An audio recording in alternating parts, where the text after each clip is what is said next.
পাকিস্তানের সংকট থেকে বাংলাদেশের শিক্ষা নেওয়া উচিত, নইলে তৃতীয় শক্তির সুযোগ নিতে পারে, সতর্কতা বিশেষজ্ঞদের। গ্যাস সংকট জিইয়ে রেখে অর্থ লুটপাট করাই কুইক রেন্টালের উদ্দেশ্য, মন্তব্য অর্থনীতিবিদ ও বিশেষজ্ঞদের। বাড়ছে খাদ্যপণ্যের দাম, সরবরাহ নিশ্চিত করা আর কার্যকর আমদানি নীতির তাগিদ বিশেষজ্ঞদের। গভীর রাতে টেকনাফের শাহপুরী দ্বীপে ঢুকে পড়েছে রোহিঙ্গারা, বিজিবির অভিযান অব্যাহত।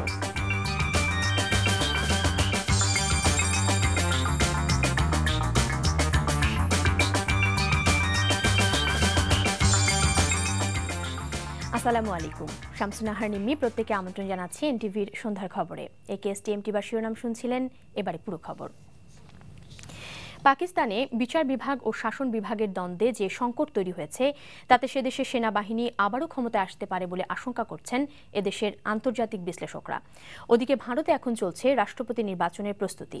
বিশেষজ্ঞদের আশঙ্কা, ভারত পাকিস্তানের রাজনীতি থেকে শিক্ষা না নিলে বাংলাদেশে অগণতান্ত্রিক তৃতীয় শক্তির উদ্ভব হতে পারে। আরাফাত সিদ্দিকের রিপোর্ট। পাকিস্তানের প্রেসিডেন্ট আসিফ আলী জারদারির একটি দুর্নীতি মামলাকে কেন্দ্র করেই সে দেশের বর্তমান রাজনৈতিক সংকট। সুইজারল্যান্ডের আদালতে দায়ের হওয়া জারদারির অর্থ পাচার মামলা পুনরায় চালু করতে সুপ্রিম কোর্টের আদেশ না মানায় ইউসুফ রাজা গিলানি আদালত অবমাননার দায়ে ৩০ সেকেন্ড আদালতে দাঁড়িয়ে শাস্তি ভোগ করেন। পরে আদালত দণ্ডাদেশপ্রাপ্ত ব্যক্তিকে সংসদের সদস্য ও প্রধানমন্ত্রী পদে থাকার অযোগ্য ঘোষণা করেন, কিন্তু পার্লামেন্টের স্পিকার গিলানিকে অযোগ্য ঘোষণা করতে রাজি হননি। তখনই রাষ্ট্রের দুই বিভাগের মধ্যে দ্বন্দ্ব দেখা যায়। এরপর প্রেসিডেন্ট জারদারি পরবর্তী প্রধানমন্ত্রী হিসেবে বস্ত্রমন্ত্রী মখদুম শাহাবুদ্দিনকে মনোনীত করেন। তবে তার পরদিনই পাকিস্তানের একটি আদালত স্বাস্থ্যমন্ত্রী থাকাকালে অনিয়মের অভিযোগে তার বিরুদ্ধে গ্রেফতারি পরোয়ানা জারি করে। তাই আবারও খুঁজতে হয় নতুন নাম। সংকট এখানেই শেষ নয়, কেননা যিনি পাকিস্তানের প্রধানমন্ত্রী হবেন, জারদারির বিরুদ্ধে মামলা না চালালে তিনি আদালত অবমাননায় পড়বেন। তাদের রাষ্ট্রযন্ত্র বিকল হয়ে গেছে এবং যে কোনো সময় যে কোনো জিনিস ঘটতে পারে, এমনকি একটা সামরিক অভ্যুত্থানও তো রুল আউট করা যায় না। এই অবস্থায় যদি সম্পূর্ণ অচলাবস্থার সৃষ্টি হয়, মিলিটারি চলেও আসতে পারে। সামরিক বাহিনী কিছুটা লাভবান হবে, কারণ তারা যদি আদৌ ক্ষমতায় আসতে চায়, সেক্ষেত্রে তাদের জন্য ক্ষেত্র কিছুটা প্রস্তুত হচ্ছে। বাংলাদেশের অনেকেরই আগ্রহ রয়েছে ভারত পাকিস্তানের রাজনীতি নিয়ে, তবে বিশ্লেষকরা বলছেন তা থেকে শিক্ষা নিতে। তত্ত্বাবধায়ক সরকারের বিষয়ে যদি দুই দলের মধ্যে একমত না হয়, যদি একটা জটিল অবস্থার সৃষ্টি হয়, তাই সবসময় একটা তৃতীয় শক্তির হস্তক্ষেপের ভীতি তো থাকেই। গণতন্ত্রকে টিকিয়ে রাখতে হলে বাংলাদেশের জনগণের আস্থা গণতন্ত্রের প্রতি আরো শক্তিশালী করতে হবে। এদিকে ভারতে প্রেসিডেন্ট নির্বাচনের অঙ্কের হিসেবে এগিয়ে রয়েছেন কংগ্রেস মনোনীত প্রণব মুখোপাধ্যায়। লড়াই হবে তার বিজেপি সমর্থিত পি.এ. সাংমার সাথে। এগিয়ে থাকা প্রণবই যদি ভারতের পরবর্তী রাষ্ট্রপতি হন, তাতে বাংলাদেশের কি প্রভাব পড়বে? প্রণবের মতো ব্যক্তি যদি প্রেসিডেন্ট হন, যিনি পররাষ্ট্রমন্ত্রী ছিলেন, অর্থমন্ত্রী ছিলেন, সবই তো ছিলেন, দেশ রক্ষামন্ত্রী ছিলেন, সেক্ষেত্রে প্রভাব পড়বে। যে অবস্থা আছে সেই অবস্থায় থাকবে। তবে আমাদের শিক্ষা নেওয়া আছে যে এখানে সংবিধান কাজ করছে, প্রতিদ্বন্দ্বিতা হচ্ছে, একজন বিজয়ী হবেন, একজন পরাজিত হবেন, কোনো দ্বন্দ্ব হবে না। তবে বাংলাদেশের গণতন্ত্র নিয়ে এখনো অনেক আশা দেখছেন এই বিশ্লেষকরা। Arafat Siddique, NTV news, Dhaka. এবারে পাকিস্তান প্রসঙ্গ। পাকিস্তান পার্লামেন্টে আর কিছুক্ষণের মধ্যেই নতুন প্রধানমন্ত্রী নির্বাচন হবে। ইতোমধ্যেই পার্লামেন্টের অধিবেশনে যোগ দিয়েছেন প্রধানমন্ত্রী প্রার্থী রাজা পারভেজ আশরাফ, সর্দার মেহতাব আহমেদ খান এবং মৌলানা ফজলুর রহমান। এর আগে ক্ষমতাসীন জোটের শরিকরা পার্লামেন্টারি পার্টির বৈঠকে তাদের প্রার্থী রাজা পারভেজ আশরাফকে প্রধানমন্ত্রী পদে নির্বাচনের জন্য সমর্থন দিয়েছে। দুপুরে ইসলামাবাদে এক সংবাদ সম্মেলনে পাকিস্তান পিপলস পার্টি নেতা খুরশিদ শাহ জানান, মখদুম শাহাবুদ্দিনের বিরুদ্ধে গ্রেফতারি পরোয়ানা জারির প্রেক্ষিতে উদ্ভূত পরিস্থিতিতে সাবেক পানি ও বিদ্যুৎ মন্ত্রী রাজা পারভেজ আশরাফকে প্রধানমন্ত্রী নির্বাচনের জন্য মনোনয়ন দেওয়া হয়েছে। সম্মেলনে পিপিপি শরিক দলের নেতারা উপস্থিত ছিলেন। রাজার সাথে নির্বাচনে প্রতিদ্বন্দ্বিতা করছেন নেওয়াজপন্থী পাকিস্তান মুসলিম লীগের সর্দার মেহতাব আহমেদ খান এবং জামায়াতে উলামা-ই ইসলামী নেতা মৌলানা ফজলুর রহমান। এদিকে ইউসুফ রাজা গিলানিকে অযোগ্য ঘোষণা করায় তার শূন্য আসনে ১৯ জুলাই উপনির্বাচন হবে বলে জানিয়েছে নির্বাচন কমিশন। শোনা যাচ্ছে এই আসনে গিলানির মেয়েকে প্রার্থী করতে পারে পিপিপি। এদিকে দেশে চলমান রাজনৈতিক সংকট সমাধানের পথ খুঁজে বের করতে হবে প্রধান দুই রাজনৈতিক দলকেই। অন্য কারো পক্ষে এর সমাধান সম্ভব নয় বলে মনে করেন বিশিষ্ট রাজনৈতিক বিশ্লেষক ডক্টর আকবর আলী খান। তবে তত্ত্বাবধায়ক সরকার ইস্যুতে নিজ নিজ অবস্থানে এখনও অনড় সরকার ও বিরোধী দল। এ বিষয়ে পরস্পরকে দোষারোপ করা ছাড়া আলোচনার কার্যকর কোনো উদ্যোগই নিচ্ছে না কোনো দলই। বিস্তারিত জানাচ্ছেন আহমেদ সাগর। প্রায় শুরু থেকে নানা ইস্যুতে মহাজোট সরকারের সমালোচনা করছে বিএনপি সহ সমমনা দলগুলো। সরকারকে ব্যর্থ আখ্যা দিয়ে বিভিন্ন আন্দোলন কর্মসূচিও পালন করছে তারা। তবে গত বছরের জুনে সংবিধান সংশোধন করে তত্ত্বাবধায়ক সরকার ব্যবস্থা বাতিলের পর এই ইস্যুতে আন্দোলনের নামে বিরোধী দল। এরপর থেকে সংঘাত এড়িয়ে সংকট সমাধানে আলোচনার কথা বলছে দুপক্ষই। কিন্তু পরিস্থিতির কোনো উন্নতি না হয়ে বরং কিছুটা হলেও সাংঘর্ষিক দিকে মোড় নেয়। সরকারের কঠোর অবস্থানের কারণে ইতোমধ্যেই জেলে গিয়েছেন বিরোধী দলের শীর্ষ পর্যায়ের উল্লেখযোগ্য সংখ্যক নেতা। ফলে সংকট সমাধানের কোনো লক্ষণ দেখতে পাচ্ছেন না দেশবাসী। তবে এ পরিস্থিতিতেও নিজ নিজ অবস্থানে অনড় সরকার ও বিরোধী দল। আমাদের সাথে ভালোভাবে কথা বলেন না, সুমধুরভাবে মিষ্টভাবে কথা বলেন না। আরে জনাব বেগম, আপনি তো সংসদেই আসলেন না, আপনার সাথে কথা বলার তো সুযোগই আমি পেলাম না। আগে কথা বলার সুযোগ দেন, কথা বলেন, তারপর দেখেন যে আমি একই সমাজে বাস করে আপনার সাথে দুর্ব্যবহার করি কিনা। আইনের বাইরে আমরা তো আপনাদের শর্ত মেনে ওই তথাকথিত তত্ত্বাবধায়ক সরকার প্রতিষ্ঠিত করার কোনো প্রতিশ্রুতি আপনাদেরকে দিতে পারি না। হয় সংসদের মেজরিটি দিয়ে এই আইনের পরিবর্তন করতে হবে, আর না হয় জনগণের মেজরিটি দিয়ে এই আইন পরিবর্তনের সরকারকে বাধ্য করতে হবে। আন্দোলন সংগ্রাম মিছিল মহাসমাবেশে রাজি হয় না, আপনি এমনি আলোচনা করে কি রাজি করবেন তাকে? তাদের অবস্থান যদি তারা অনড় থাকে আর কি, তাহলে তো আলোচনায় এটার কোনো সমাধান হবে না আর কি। তাহলে আপনারা কি আন্দোলনের মধ্যেই থাকতে চান? আমরা বাধ্য হব। রাজনৈতিক বিশ্লেষক ডক্টর আকবর আলী খান মনে করেন দুপক্ষের সদিচ্ছা ছাড়া সংকটের সমাধান হবে না, আর সংকট সমাধানের উপায় খুঁজে বের করতে হবে প্রধান দুই দলকেই। সম্প্রতি যে ধরনের রাজনৈতিক ঘটনা চলছে তাতে মনে হয় এই সংঘাতময় রাজনীতি আরো প্রকট হয়ে দাঁড়াবে। পৃথিবীতে এমন কোনো বিশেষজ্ঞ নাই যারা এই সমস্যার সমাধান দিতে পারবেন। এই সমস্যার সমাধান একমাত্র যারা এটা সৃষ্টি করেছেন, অর্থাৎ বাংলাদেশের রাজনীতিবিদরা, তারাই দিতে পারবেন। ডক্টর খানের মতে যে কোনো পক্ষই আলোচনার উদ্যোগ নিতে পারে। আনুষ্ঠানিক অনানুষ্ঠানিক ব্যক্তিগত যে কোনো পর্যায়ে সূত্রপাত হতে পারে আলোচনার। আহমেদ সাগর, এনটিভি নিউজ, ঢাকা। দুর্নীতি, দুঃশাসন আর দেশ পরিচালনার ব্যর্থতার কারণে আওয়ামী লীগের জনপ্রিয়তা 10 ভাগেরও নিচে নেমে এসেছে বলে দাবি করেছেন বিএনপির ভারপ্রাপ্ত মহাসচিব মির্জা ফখরুল ইসলাম আলমগীর। আটক নেতাদের মুক্তির দাবিতে নয়াপল্টনে ছাত্র দলের বিক্ষোভ সমাবেশে তিনি বলেন, নির্যাতনের মাধ্যমে সারা দেশকে কারাগারে পরিণত করেছে সরকার। এই অবস্থার পরিবর্তন চায় মানুষ। গণতান্ত্রিক আচরণ না করলে স্বৈরাচারী সরকারের মতো এই সরকারেরও পতন হবে বলে সতর্ক করে দেন মির্জা ফখরুল। সমাবেশে দলের স্থায়ী কমিটির সদস্য মির্জা আব্বাস বলেন, গণদাবির মুখে একটা সময় নির্দলীয় সরকারের দাবি মানতে সরকার বাধ্য হবে। বন্দী নেতাদের মুক্তির দাবিতে সমাবেশ থেকে 3 দিনের বিক্ষোভ কর্মসূচির ঘোষণা দেওয়া হয় ছাত্রদলের পক্ষ থেকে। 2021 সালের ভিশন 21, অর্থাৎ তারা 21 সাল পর্যন্ত ক্ষমতায় থাকবেন। এই ক্ষমতায় থাকতে গেলে যে জনগণের ভালোবাসা পেতে হয়, জনগণের আস্থা অর্জন করতে হয়, সে কথাটি তারা বেমালুম ভুলে গেছেন। এখন তাদের দুঃশাসনে, তাদের দুর্নীতিতে, তাদের রাষ্ট্র পরিচালনার ব্যর্থতাতে দেশ এখন এমন এক জায়গায় গিয়ে পৌঁছেছে যে এখন এই দেশের 10% মানুষ আর আওয়ামী লীগকে সমর্থন করছে না। গ্যাস সংকট জিইয়ে রেখে অর্থ লুটপাট করাই কুইক রেন্টাল পলিসির অন্যতম উদ্দেশ্য ছিল বলে মন্তব্য করেছেন অর্থনীতিবিদ ও বিদ্যুৎ বিশেষজ্ঞরা। তাদের মতে, প্রতি বছর কুইক রেন্টালের মাধ্যমে 1000 মেগাওয়াট বিদ্যুৎ উৎপাদনের জন্য 12,000 কোটি টাকা অতিরিক্ত খরচ করা হচ্ছে। কুইক রেন্টাল নিয়ে সাপ্তাহিক পত্রিকা আয়োজিত এক আলোচনা সভায় তারা এসব কথা বলেন। মারুফ রনির রিপোর্ট। রেন্টাল পাওয়ার প্ল্যান্ট মানে জরুরি অবস্থায় 1-2 মাসের মধ্যে বিদ্যুৎ পাওয়া যায় এমন কেন্দ্র। তবে সেজন্য গুনতে হবে অতিরিক্ত অর্থ। কিন্তু বাংলাদেশের রেন্টাল পাওয়ার প্ল্যান্টের সাথে কুইক অর্থাৎ দ্রুত শব্দ যোগ করেও অনেক প্ল্যান্ট 30 মাসেও উৎপাদনে যেতে পারেনি। আর তেলভিত্তিক এসব প্ল্যান্টে প্রতি ইউনিট বিদ্যুৎ উৎপাদনে জ্বালানি খরচই হচ্ছে 13 থেকে 18 টাকা।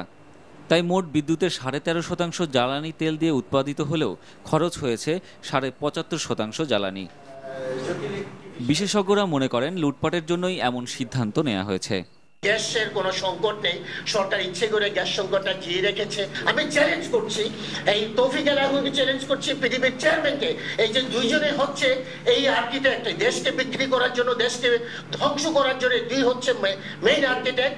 বিশেষজ্ঞরা বলছেন কুইক রেন্টালের মাধ্যমে বিদ্যুৎ উৎপাদনে যে অর্থ ব্যয় হচ্ছে তা দিয়ে পুরনো বিদ্যুৎ কেন্দ্র সংস্কার করে একই পরিমাণ বিদ্যুৎ পাওয়া যেত। প্রতি 1000 মেগাওয়াটের পুরনো দিয়ে ফার্নেস এবং রেন্টাল পাওয়ার স্টেশন বসানোর ফলে আমাদের পকেট থেকে লুণ্ঠন করে নিয়েছে প্রতি বছর বার্ষিক হিসাবে 12,000 কোটি টাকা। হিসাব নিকাশ করে আমরা দেখেছি যে 1200 থেকে 1500 কোটি টাকা খরচ করলে 2400 মেগাওয়াট বিদ্যুৎ বাড়তি যোগ করা সম্ভব ছিল। এখন থেকে যদি প্রস্তুতি নেওয়া হয় তাহলে গ্যাস ভিত্তিক বিদ্যুতের ক্ষেত্রেই প্রায়োরিটি দেওয়া সম্ভব হবে এবং এই সময়টাতে একটা সুযোগ তৈরি হবে যে এই সময়টাতে সোলার এনার্জি এবং অন্যান্য ক্ষেত্রে যে নবায়নযোগ্য বিদ্যুৎ সেগুলির ব্যাপারে কাজ করা। আলোচনায় বক্তারা বলেন সরকার তার ভুল সিদ্ধান্তের দায় বিদ্যুতের দাম বাড়িয়ে এখন সাধারণ মানুষের কাঁধে ফেলছে। মারুফ রনি, এনটিভি নিউজ, ঢাকা। বাজারে প্রতিনিয়তই বাড়ছে খাদ্যপণ্যের দাম। গত এক বছরে অস্বাভাবিকভাবে দাম বেড়েছে তেল, লবণ, ডাল আর ডিম সহ বেশিরভাগ খাদ্যপণ্যের। সেক্ষেত্রে বাজারকে স্থিতিশীল রাখতে স্বাভাবিক সরবরাহ নিশ্চিত করার পাশাপাশি কার্যকর আমদানি নীতির তাগিদ দিয়েছেন বিশেষজ্ঞরা। হাসানুল শাওনের রিপোর্ট। খুচরা বাজারে প্রতি কেজি দেশি মসুর ডাল বিক্রি হচ্ছে 108 টাকায়, ঠিক এক বছর আগে যার দাম ছিল 90 টাকা। অর্থাৎ এক বছরে প্রতি কেজিতে দাম বেড়েছে 18 টাকা। দাম বাড়ার এই চিত্র অনেক পণ্যের ক্ষেত্রেই। রমজানকে সামনে রেখে এখনই বাড়ছে ছোলার দাম। এক বছর আগে 1 কেজি ছোলা 65 টাকায় পাওয়া যেত, যা এখন 80 টাকা। খোলা সয়াবিন তেলের লিটার এখন 118 টাকা। বছরের ব্যবধানে লিটার প্রতি দাম বেড়েছে 11 টাকা। মার্কেটটা হাফ ডাউন একমাত্র শুধু করে হলো যারা হোলসেলার, বড় বড় ডিস্ট্রিবিউটার, ওরাই করতে পারে ব্যবসা।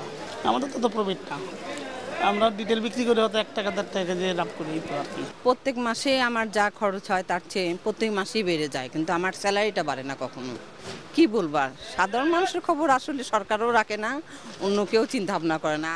লবণ সহ কিছু খাদ্যপণ্যের ক্ষেত্রে চিত্র আরও ভয়াবহ।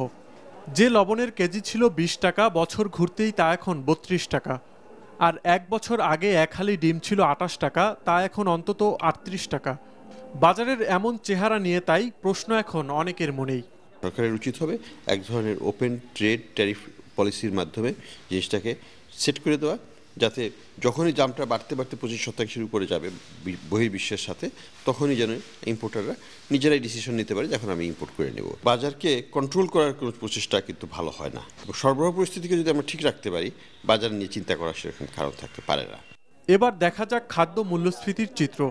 গত এক বছরে 13% থেকে 7.5%-এর নিচে নেমে এসেছে এই হার। হিসেবের গরমিলটা এখানেই।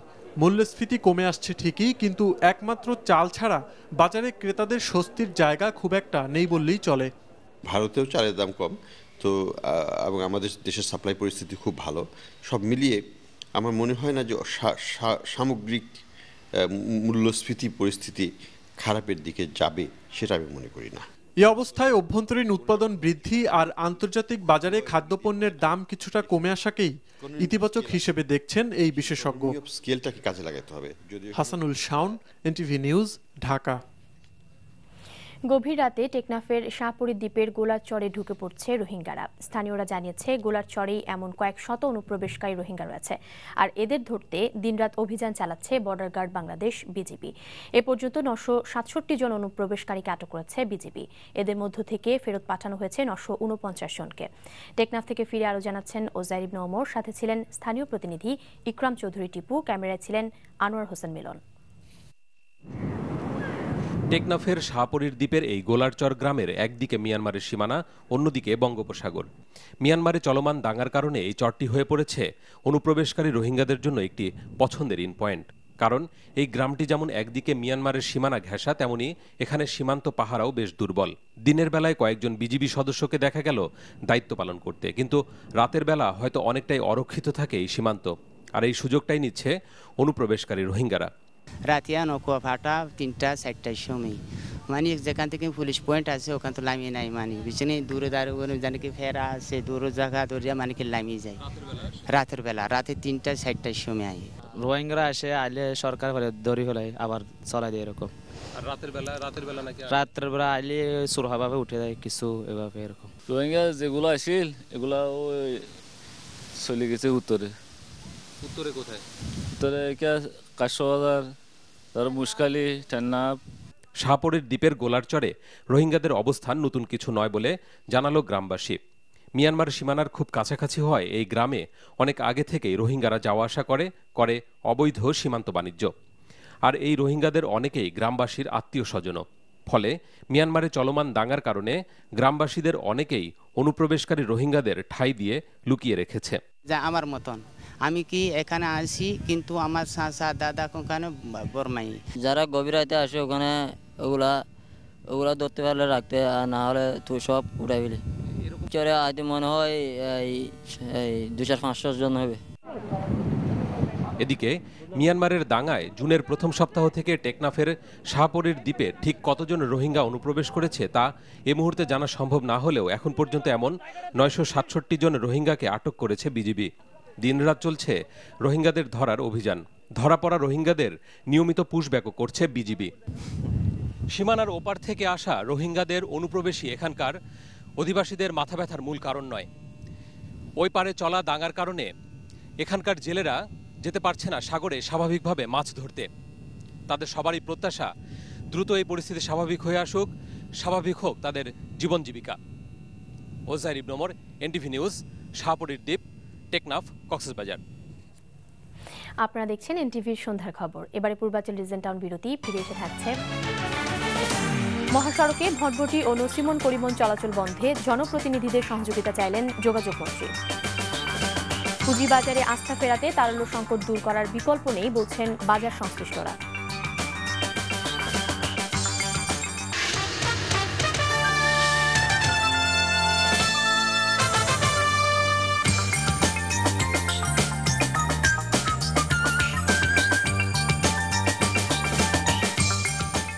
দেখছেন সন্ধ্যার খবর এনটিভিতে। পৃথক দুটি সড়ক দুর্ঘটনা আর কয়েক দফা বৃষ্টির কারণে যান চলাচল করতে না পারায় কুমিল্লায় ঢাকা চট্টগ্রাম মহাসড়কে সকাল থেকে অন্তত 40 কিলোমিটার এলাকা জুড়ে তীব্র যানজট অব্যাহত আছে। ঢাকা চট্টগ্রাম মহাসড়কে ভোররাতে কুমিল্লার চান্দিনার কাঠেরপুল এলাকায় এবং একই মহাসড়কের কুমিল্লার দাউদকান্দির রায়পুরে আলাদা দুটি সড়ক দুর্ঘটনায় মহাসড়কে যান চলাচল বন্ধ হয়ে যায়। হাইওয়ে পুলিশ ও জেলা পুলিশের দুটি রেকার দিয়ে বিকেল 3টায় রাস্তা থেকে দুর্ঘটনা কবলিত গাড়ি দুটি সরানো হলেও দফায় দফায় অতিরিক্ত বৃষ্টির কারণে ক্রমেই যানজটের তীব্রতা বাড়ে। দুপুরে দাউদকান্দির মেঘনা গোমতী টোল প্লাজা থেকে কুমিল্লা চান্দিনা পর্যন্ত যানজট থাকলেও অতিরিক্ত গাড়ির চাপ ও ধীর গতিতে গাড়ি চলার কারণে যানজটের তীব্রতা বেড়ে বিকেল 4টায় কুমিল্লার সেনানিবাস পর্যন্ত বিস্তার লাভ করে। যানজট নিয়ন্ত্রণে রাখতে মহাসড়ক সংলগ্ন কুমিল্লার বিভিন্ন পয়েন্টে পুলিশ কাজ করছে বলে জানা গেছে। এদিকে রাস্তা ভালো করেও দুর্ঘটনা কমানো যাচ্ছে না বলে মন্তব্য করেছেন যোগাযোগ ও রেলপথ মন্ত্রী ওবায়দুল কাদের। ইজি বাইক, ভটভটি ও নসিমন করিমন চলাচল বন্ধ করা না গেলে মহাসড়কগুলোতে দুর্ঘটনা এড়ানো সম্ভব নয় উল্লেখ করে মন্ত্রী এ ব্যাপারে স্থানীয় জনপ্রতিনিধিদের সহযোগিতা চান। সকালে নারায়ণগঞ্জের ঢাকা মুন্সিগঞ্জ সড়কের পঞ্চবটি থেকে মোক্তারপুর পর্যন্ত সড়কের মেরামত কাজ পরিদর্শন করতে গিয়ে মন্ত্রী এসব কথা বলেন। এ সময় তৃতীয় শীতলক্ষ্যা নদীর উপর সেতু নির্মাণ হবে বলেও মন্ত্রী জানান। নারায়ণগঞ্জ 5 আসনের সংসদ সদস্য নাসিম ওসমান, সড়ক ও জনপদ বিভাগের প্রধান প্রকৌশলী আমিনুর রহমান লস্কর ও সেতু বিভাগের প্রধান প্রকৌশলী কবির আহমেদ এ সময় মন্ত্রীর সাথে ছিলেন। শীতলক্ষ্যা ব্রিজ আমাদের পদ্মা সেতুর এক্সিট পয়েন্ট, একটা অন্যতম এক্সিট পয়েন্ট। কাজেই টান টানলে মাথা আসে তৃতীয় শীতলক্ষ্যা সেতু অবশ্যই হবে। এটা সৌদি ফান্ডে হচ্ছে। আগামী ডিসেম্বরের মধ্যেই যুদ্ধাপরাধ বিচারের কাজ শেষ হবে বলে জানিয়েছেন আইন প্রতিমন্ত্রী অ্যাডভোকেট কামরুল ইসলাম। আওয়ামী লীগের কেন্দ্রীয় কার্যালয়ে আয়োজিত ঢাকা মহানগর আওয়ামী লীগের বর্ধিত সভায় তিনি কথা বলেন। প্রতিমন্ত্রী আরও বলেন, যুদ্ধাপরাধ ঠেকাতে যে কোনো ধরনের অপচেষ্টাই সরকার রুখে দেবে, আর এর জন্য যতটা কঠোর হওয়া দরকার ততটাই কঠোর হবে সরকার। এতে অন্যান্যর মধ্যে উপস্থিত ছিলেন ঢাকা মহানগর আওয়ামী লীগের সাধারণ সম্পাদক মোফাজ্জল হোসেন চৌধুরী মায়া।